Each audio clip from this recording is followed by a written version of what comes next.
Thank you. So thank you, Giuseppe, for the introduction, and good afternoon, everyone.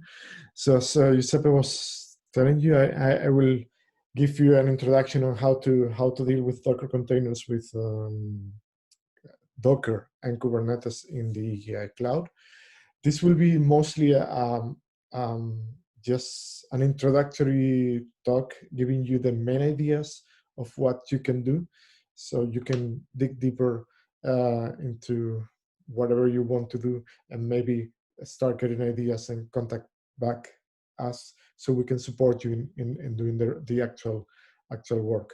So it will be mostly be a high level view of what you can do. It will not get too much into technical details. So the outline of the talk is this one that is in the slide. So first I will talk a bit about containers, what they are and how you can run them, and container orchestration. Here I will mostly cover two technologies, Docker and Kubernetes. And after this introduction, I will go into how to run these containerized applications in the EGI infrastructure. We have mainly three technologies or ways of doing this, which is Docker, a Docker virtual machine, and Kubernetes. And then at the end, we have the usual Q&A where we can exchange information. So starting with the very first topic, the containers, I will just start with an introduction of what is a container. So a container is mainly a virtualization done at the level of the operating system. So you have a single operating system that is able to run different applications, and these applications are isolated during runtime. And it's built using some Linux features named the namespaces, which give you a kind of a limited view of what the system contains. So you see only some processes, only some devices, and so on. And the C groups, which are ways of managing the resources that you provide to a process. So you can say, to this process, I will only give as maximum 10% of CPU. So this isolation in the namespace and the resources that you can see and the resources that you can use is a container. And you do this at the level of the Linux kernel, so you don't have the overhead of a virtual machine, the virtual machine monitor, that it's something that requires some level of virtualization, even hardware support to get the things running. So in these two figures, we have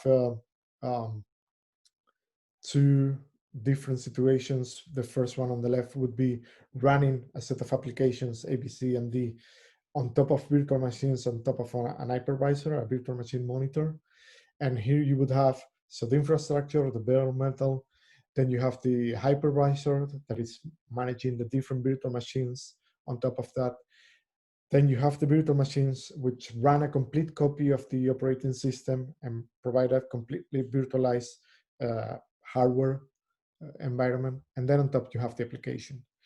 In the case of the Docker containers, you would have the infrastructure, the bare metal, the host operating system, so the Linux.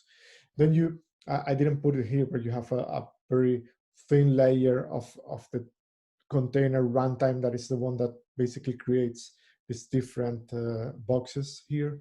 And then you have basically the applications directly running on the operating system. So you have no overhead there.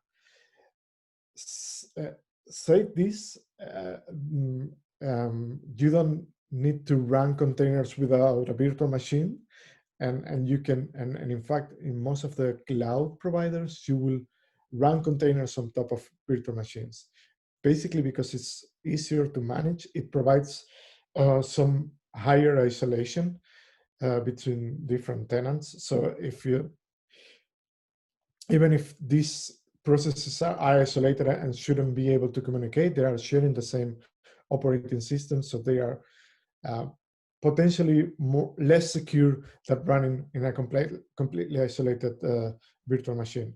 So there are both advantages and disadvantages of running containers on top of virtual machines.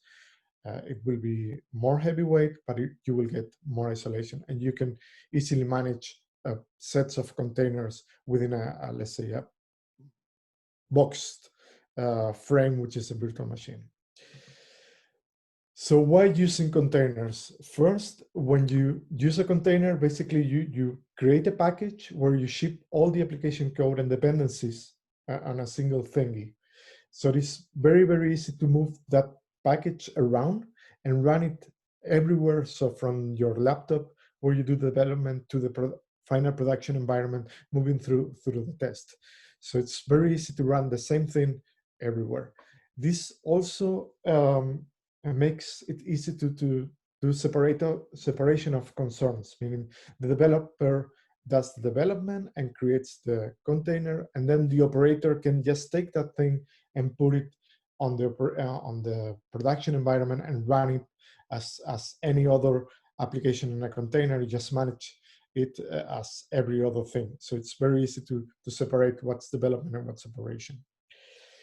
Then, as we were saying in the previous slide, the container shared the operating system kernel. That means that it's very, very lightweight. There is no overhead, almost no overhead, and you can do server consolidation, putting a lot of containers all together and run more things within the same hardware. This also brings some restrictions. So, for example, in your container, you can have in the host operating system, you can run, for example, Ubuntu, and in your container you can run CentOS, and that will work. You can run this kind of different versions of the operating system, but the kernel will be shared. Most of the time, it will work because the binary interface of the kernels doesn't change that much, but it may happen that some applications may not run directly. You may need to adjust the host and the container operating system.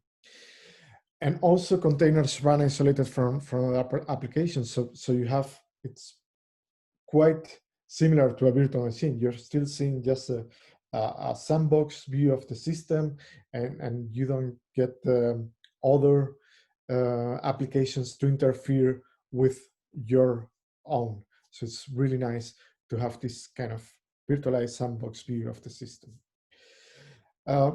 So containers have been there for several years already, and there are these technologies, so the namespaces, the C groups, and other things that make everything work.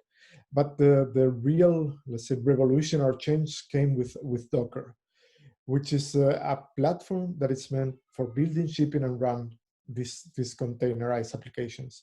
And what is basically does is to make it very, very easy to manage and run those containers on top of your application, on your operating system. So it hides and automates all the management process of the container. So it configures the namespaces, the C groups, and make it happen for your application. It also has a way to build these packages and move them around. It's just a command line that is very easy to interact with to deploy things. And again, since you can install that command line almost everywhere, it's very easy to move from different environments, from development to production. And it's not just the Docker application and the runtime, it also the ecosystem with the Docker Hub, where you can create and share images with others, which is very helpful to get started with the container world, because there are lots of things that are already existent that you can build upon. So how do you get from or get started from a container? The first thing that you need is a container image.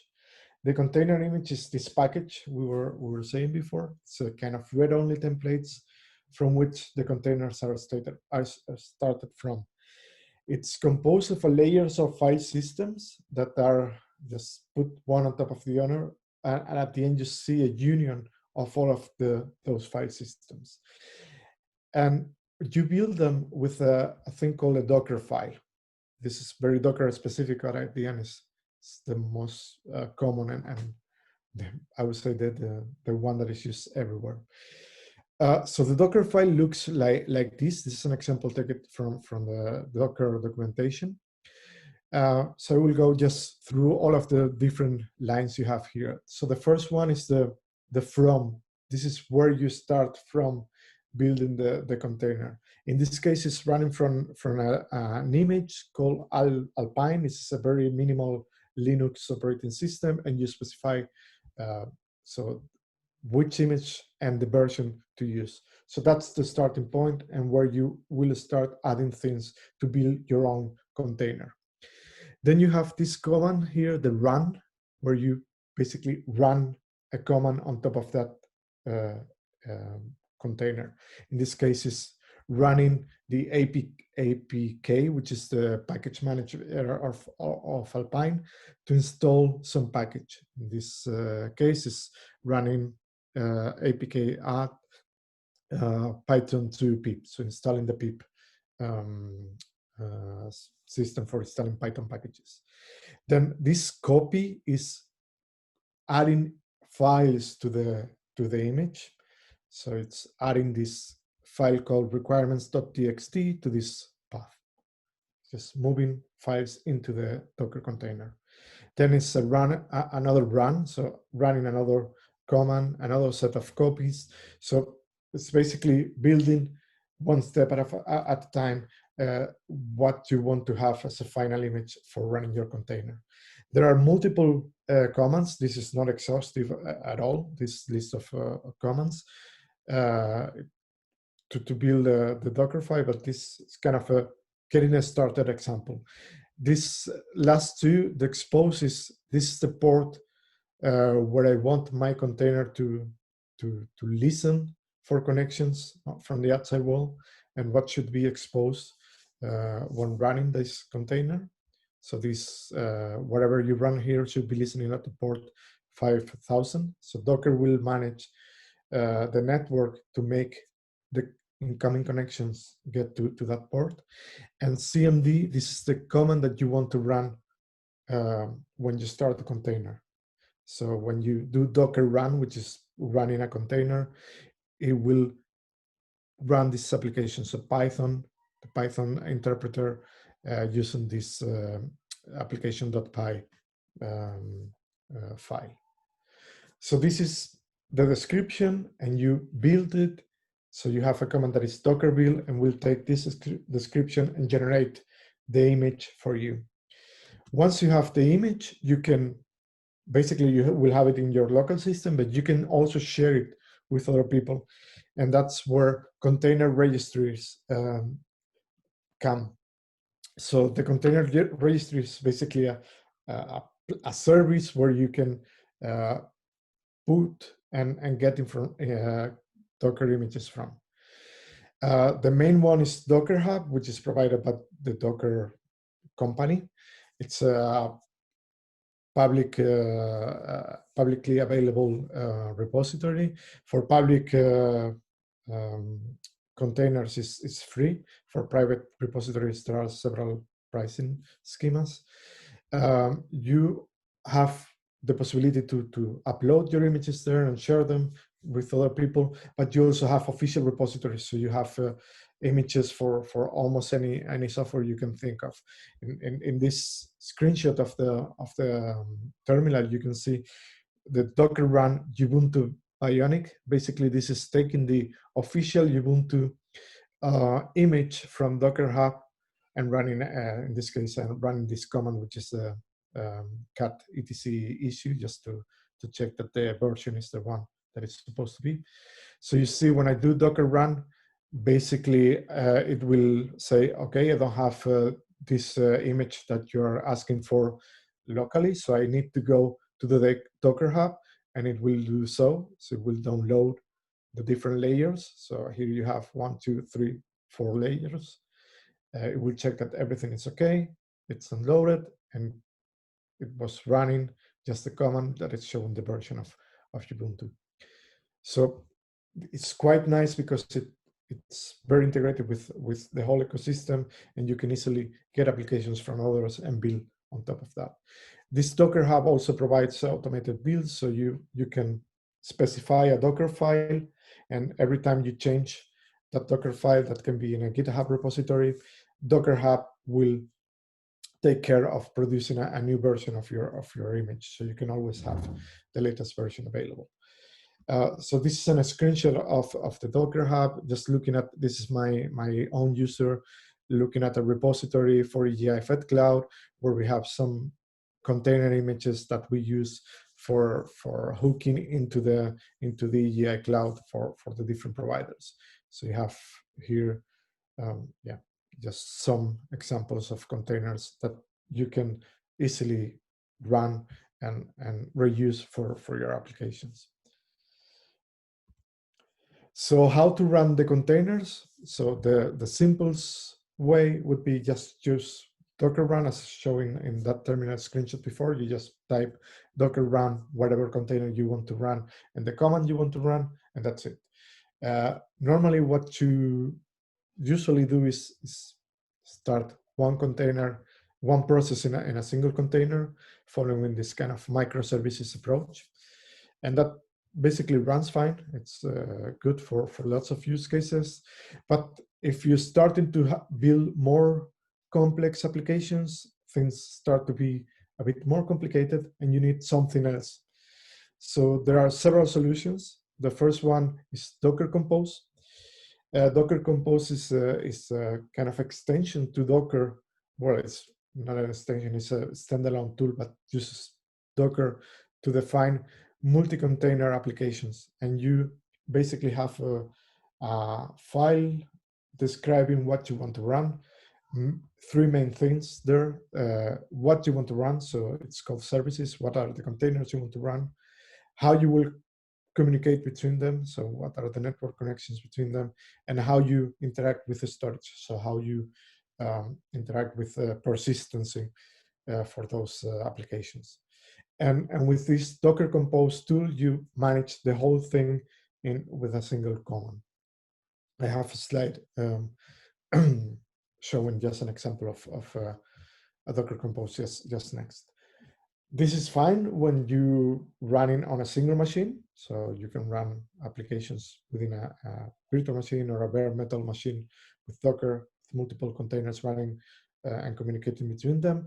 But if you need to go beyond one machine, then it's not so convenient, and you need to look to container orchestration, and we'll see later on what that means. So just to finalize this kind of how to run more than one container with Docker Compose, this is an example of a very simple Docker Compose YAML file describing an application where you have, so this is the version of the Docker Compose specification. It's using the 2.0, although it's now in the 3. something. So you have the services, which are the containers you want to run, and you have two. So you have one called web and another one called Redis. I will start with the Redis one. In the Redis, you say the image I want to run is this one, Redis. So it will go to Docker Hub and take the image there that is called Redis. And in the web one, you have kind of more complex setup. You have a build command where it says basically go to the current directory and check the Docker file and do build that Docker file and create an image from there. So Docker Compose will build the image as needed.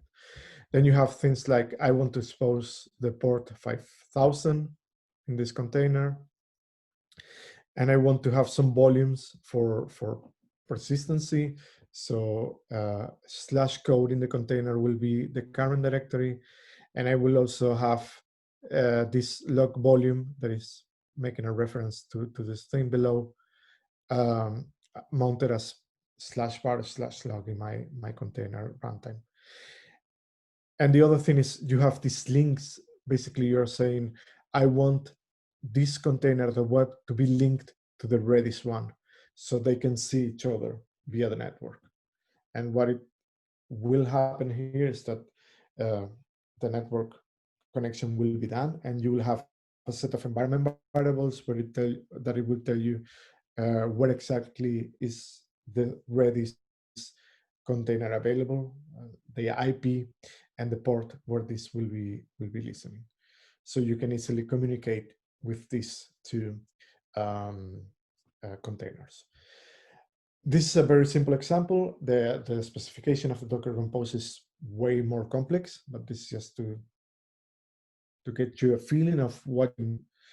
So I invite you that if you're interested, just go to the documentation and check all the other details. So Docker Compose runs fine multiple container applications within a single machine. When you go beyond a single machine, you need something else, which is the container orchestration. So let's say you have application A and application B, both of them composed by several containers interacting in several ways, and you want to run them in the infrastructure. So there, the container orchestrator will do that for you. It will take different containers that compose the application and schedule them to the physical or virtual machines that you are using. It will make sure that the containers are running all the time, so it will restart containers if they stop. It will make the link between the different containers, so provide some networking features to make the connections between them in a private way, but also to the, let's say, external public world.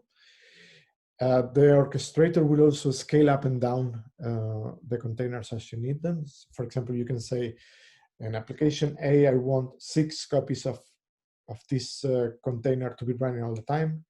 And in a given moment, I say, well, I now need 8 copies of the container. So the orchestrator will make these 2 more to appear. And it will also provide service discovery, so you can easily, from application A, connect to services in application B, and or within the very internal containers of a given application, you will also be able to discover how to connect to them. There are several, the most three relevant, I would say. So you have Docker Swarm that basically comes with Docker. So it's very easy to get started with that. You have Kubernetes, which is a Google, original from Google product, and now it's a cloud native computing foundation product that is very, very popular. And I would say that's the de facto standard for Mesos, that it's kind of older system, but has a lot of usage in the EGI environment. We have Indigo, or the production Indigo orchestrator. So I will focus mostly on this is going. And again, it's very high level overview of what Kubernetes can do. This is a very complex system. It starts from simple principle, but can build really, really complex environments. And well, just talking about Kubernetes can take us hours. So I will just give you a very high level overview from 10,000 feet of what Kubernetes is. So this is taken from the website of Kubernetes. So I will just read it. It's an open source platform for automating deployment, scaling, and operations of applications, containers across cluster of hosts, providing container-centric infrastructure. So it's basically a system for managing your applications on top of an infrastructure.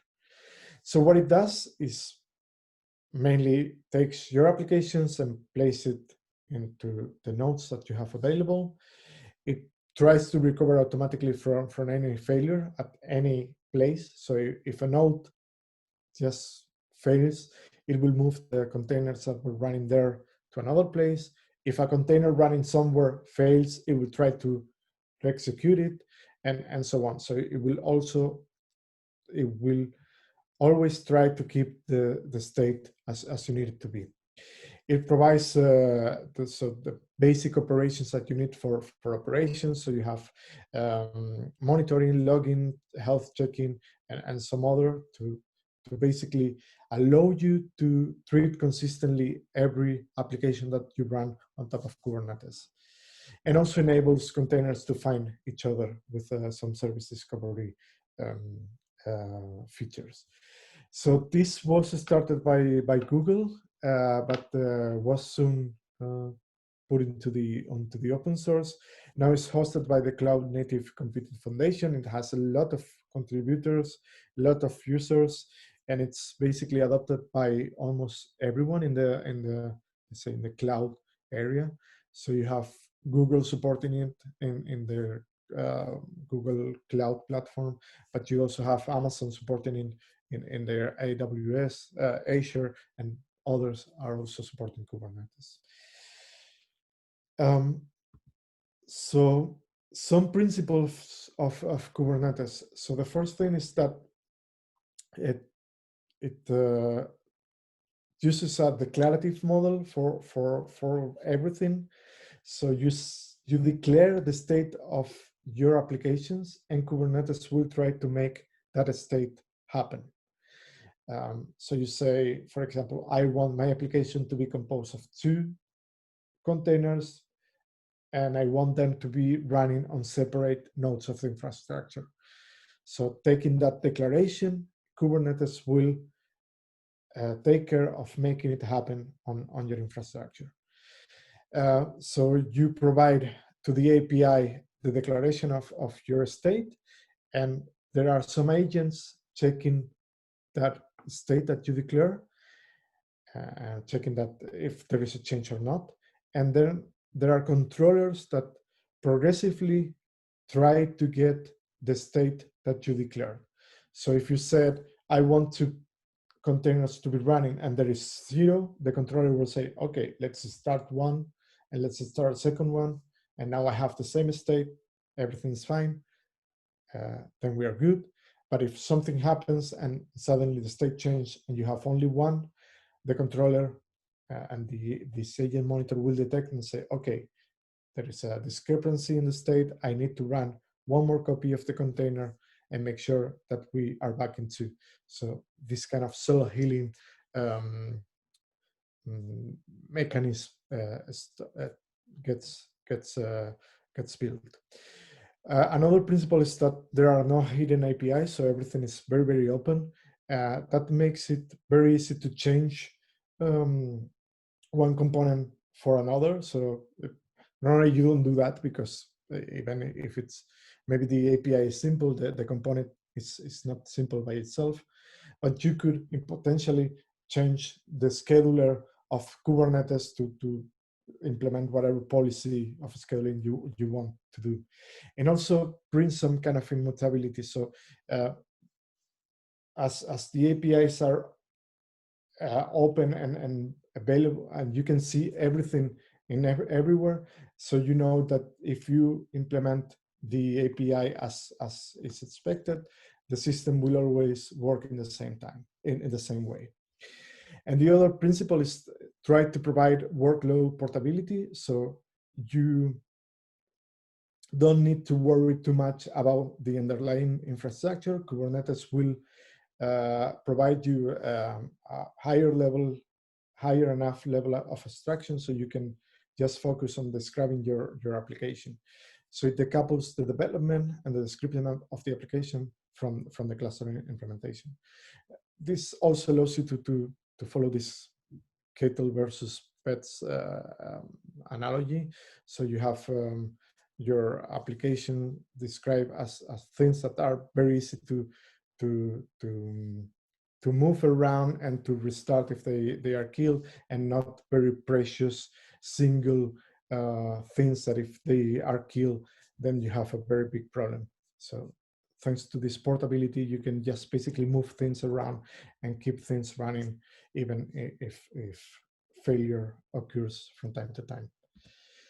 Just again, very, very quickly, some notions of Kubernetes. So Kubernetes basically creates a cluster where you have a set of nodes. Each of the nodes are running your applications. It's basically Docker managed by a thing called the kubelet. So the kubelet makes sure that whatever containers you run here in the Docker system run as you expect them to run. And then you have this master, which is the controller of everything. You have the main API server. It's the only place where you interact with Kubernetes. And basically you declare here the state. You say, I want my application to run in this way. And everyone else will be listening for that state and making things happen. So the scheduler will say, okay, if you want 2 containers, I will assign those 2 containers to 2 different kubelets or the same, whatever. And the kubelet will say, okay, I see I need to run a container, and we'll make it happen. And this is basically backup by a database running etcd. Applications in Kubernetes are run with the pod concept. The pod is basically a set of containers running very close together. So this is a pod that is composed by 3 containers and some volumes for persistency. And you can assign some labels to those pods. So this is the, let's say, the basic unit that you can schedule and how you compose your application. And then you have things like the replica set, where you say, I want 2 copies, 2 replicas of my pods. And I want these pods to be defined with this label, so the type FE, for example. And the replica set, what we'll do is make sure that you have always 2 pods running with this label in the infrastructure. Once you have this running, you have one thing called the service. That is the way to expose these applications to the outside world or within the same Kubernetes cluster, and that's the service. Basically, you say, I want to expose the pods that have the label type FE and app equal hello, so would match those 2 as a service with a given name, and then everyone can find those pods or those endpoints just by the name. So these are like the basic constructs to get applications running on Kubernetes. One example of a replica set, this is taken from the Kubernetes documentation. So this is a replica set. You have some metadata, basically the labels, and the name. And this is how many of those you want to run. I want to have 3 replicas, and this is this last part, this last spec is the pod you want to run. And the pod here is just one container that is running this PHP Redis with this image. So here I'm saying I want in my Kubernetes cluster to always have 3 containers of this image running all the time. And with this kind of basic pieces, you build your applications. And this is service. Here you have a service named my service, and you say any container that has a label that matches this app equal my app.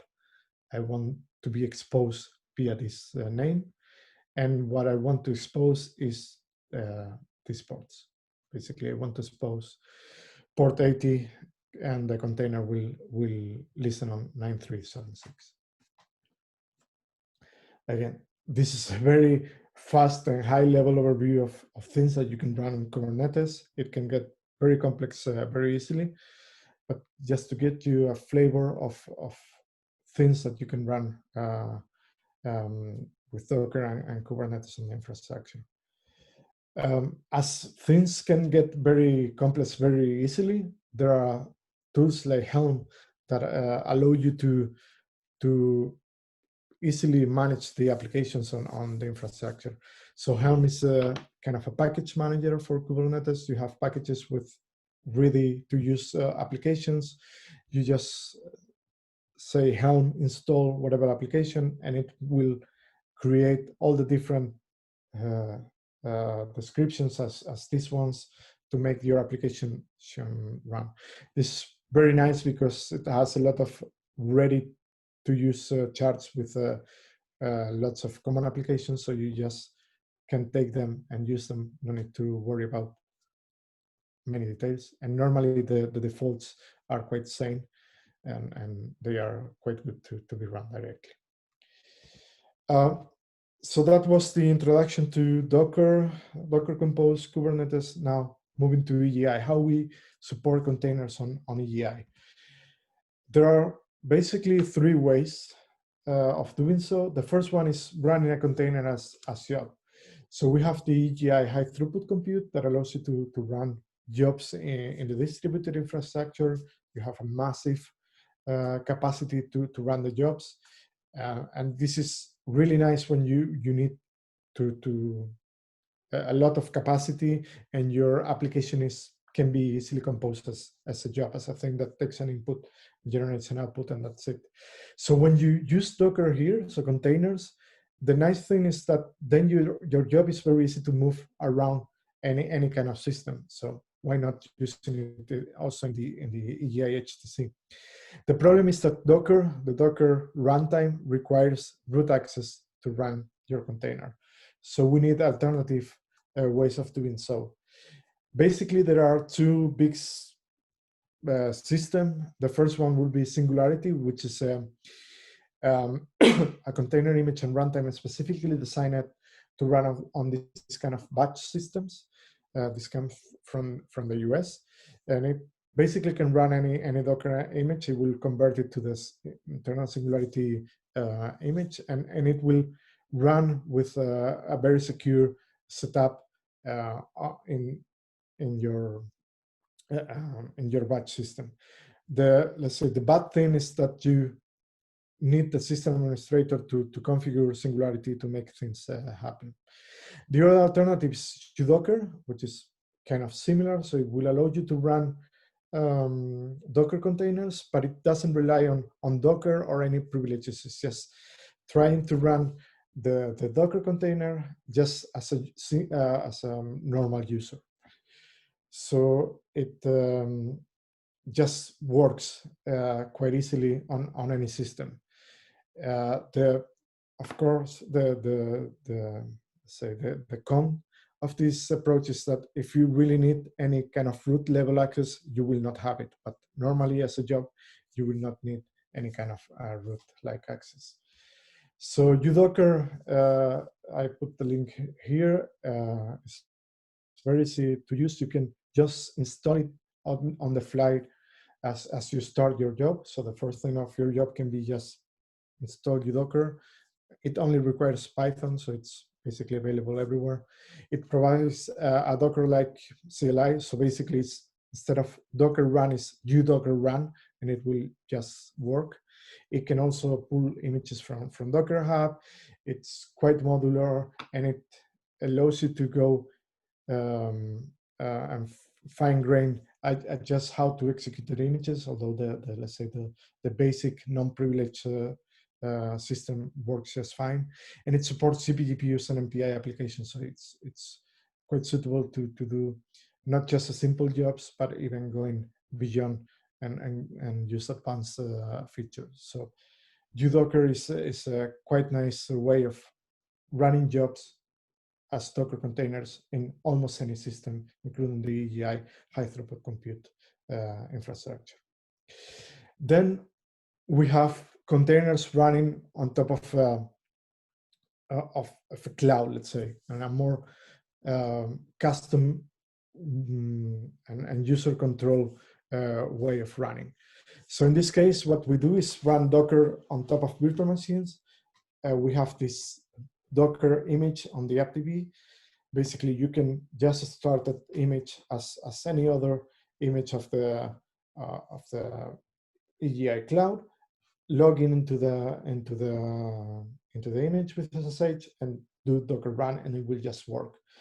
So you will have here in this image, you will have Docker Compose, and some basic Kubernetes installed, although the Kubernetes needs some further configuration, will not work out of the box. It's just the basic binaries that are available if you want to build on top of that. So this is very simple to use. As I said, just create the virtual machine, log in, and Docker run. And this will work for lots of use cases. And then we have the cloud container compute, which is a service that is meant to create Kubernetes clusters for you on top of the EGI providers. So the idea is that you contact the Cloud Container Compute Service, and this will provision a cluster of virtual machine where Kubernetes will be configured for you to use it. This is still in beta phase because we are trying to find the right settings for the system and making sure that it works everywhere. But we are quite near there, and it works using EC3, which is a system to deploy elastic clusters on top of any clouds. So you have EC3 is available as a graphical user interface, but also as a command line interface. And basically you tell EC3, I want to run a Kubernetes cluster on this provider. This is the kind of nodes I want to use. For example, I want to use nodes with 2 CPUs and 8 gigabytes of RAM. And I want you to have as minimum 1 node and as maximum whatever 2,000 nodes. And EC3 will make that happen. It will take the description of the cluster, will go to the provider, start the virtual machines, configure, install their Kubernetes, configure them for you, and once that's available, it will provide you with an IP address where you can connect and start using Kubernetes. So this is a screenshot of the portal. Well, you have a very easy to follow wizard where you just click what you want to start. This is just a summary page where you see I will run on Ansible 3. This is the base image I want to run. This is Ubuntu. The kind of nodes is 1 CPU, 4 gigabytes of RAM, running Kubernetes, nothing extra. This was just a simple example. Maximum nodes will be 1. And this is the name. Once that's running, it will give you this kind of interface where you see the IP and the credentials to get connected to the cluster. So basically, with a couple of clicks, you can get Kubernetes and you can start using it. And if you don't like or prefer command line access, you can also do that in the command line. So just some information about the Kubernetes in EGI. We provide Kubernetes 1.16. Load balancers are a bit different from what you get, for example, in Google or Amazon. We use Ingress here. This may be a bit too low level, but just be aware that the regular load balancer will not work. You need to use an Ingress, but it's very similar. In volumes, we use NFS driver. It's quite flexible and works quite fine for shared volumes. We can also use Cinder, which goes to the OpenStack to get volumes directly. And we can also integrate check-in with the Kubernetes API, so you can use the tokens from check-in to interact with Kubernetes. So just some differences, let's say, from main Kubernetes deployments elsewhere. Just an example of what you can do with this Kubernetes is the EGI notebooks. This is a service that we're running and runs with Kubernetes using some Helm packages on top of the EGI Cloud. There was a webinar on this, but just to give you an idea of how this is deployed on top of Kubernetes. So here on the bottom left, you have the logical pieces of the notebook service, the Jupyter Hub. So you have the browser, which is here on the top. You have this thing called the proxy, the hub, and the notebooks. And these are basically translated to Kubernetes objects. So you have a deployment that will run the proxy, a deployment that will run the hub, and a set of pods that will run the notebooks. And you have services in front of those to make them available to between them and to the outside world. So this is kind of how you run this kind of application into Kubernetes. So you can quite easily translate this diagram to the Kubernetes objects and make that happen. So I just leave you here with a pointer to the user documentation, and I think that's all I wanted to share with you today. I hope you have learned a bit on how we can run Docker and Kubernetes on EGI Cloud.